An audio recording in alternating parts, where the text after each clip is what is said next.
আজকে একটাই অসাধারণ মুহূর্ত আমাদের জন্য যে 40 বছর ধরে যে নদীটি মৃত, এই নদীটি জীবিত করে আজকে এখানে আমরা স্পিড বোট, আতশবাজি, গান, খাবার সবকিছু হবে এবং সৌন্দর্য উপভোগ করব। আমরা রাতে পুরো আকাশটাকে আলোকিত করতে চাই এবং শুধু আকাশ যে আলোকিত করব তা না, ইতিহাসের যে জায়গাটুকু আমি কাজ করে বলছিলাম না যে ইতিহাস বদলাই দিব, এটা আস্তে আস্তে করে শুরু করতেছি।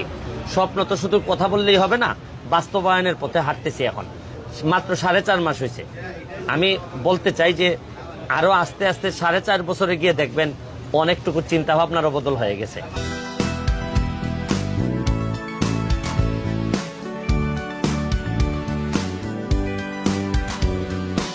আমাদেরকে দিয়ে কিছু হবে না, তারা দেখে যান স্পিড বোর্ডের কত গতি, এই গতিতে সোনারঘাট বহুদূর আগাই যাবে। আমরা এই স্পিড বোর্ডটা 1 মাসের জন্য আনা হয়েছে। আপনারা প্রতিদিন বিকালে এসে লাইন ধরে আমরা 2টা থেকে শুরু করব। আপনারা আজকে তাড়াহুড়া করার কিছু নাই। আপনারা আসবেন, বাচ্চারা বা যারাই উঠতে চান 5 জন করে এইখানে আমরা আপনাদেরকে স্পিড বোট চালানোর ব্যবস্থা করব। আর বিষয় থেকে আজকে রাতে আমাদের আলোকসজ্জা হবে।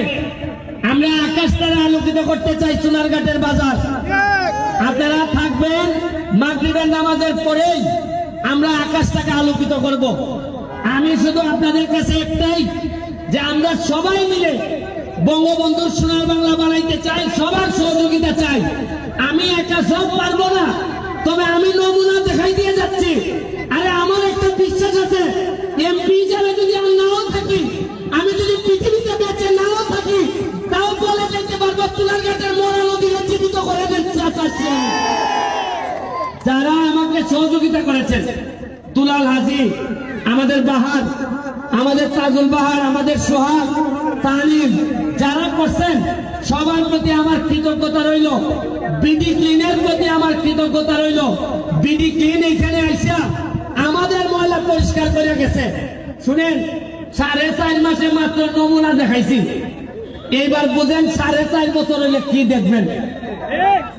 পরিষ্কারের কাজ পুরা 3 কিলোমিটার রাস্তা হবে, ওয়াকওয়ে হবে, এই স্পিড বোট চলবে।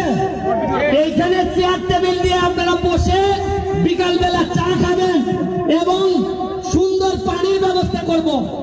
আপনারা যে এই বাড়িগুলো আছেন, আপনাদেরকে বলি, আপনারা ময়লা পানি আল্লাহর রাস্তে পৌরসভার সাথে আলাপ করে আপনারা যার যে ময়লা পানিটা যদি নিজেদের মধ্যে রাখেন, যেভাবে আমার বাসার আমি রাখি। আমি তো আমার বাসার ময়লা নদীতে ফেলি না। আপনাদের সাথে আপনারা আমার লোক, আপনারা আল্লাহর রাস্তে ময়লা ফেলেন না, কারণ ময়লা ফেললে আপনাদের সাথে যুদ্ধ করে আমরা পারবো না। কিন্তু আমি আল্লাহর রাস্তে আপনাদের কাছে চাই, বৃহত্তর স্বার্থে, সোনারঘাটের স্বার্থে আর ময়লা ফেলেন না। ময়লা পরিষ্কার করতে 40 বছর লাগছে। আপনাদের সহযোগিতা আমি চাই।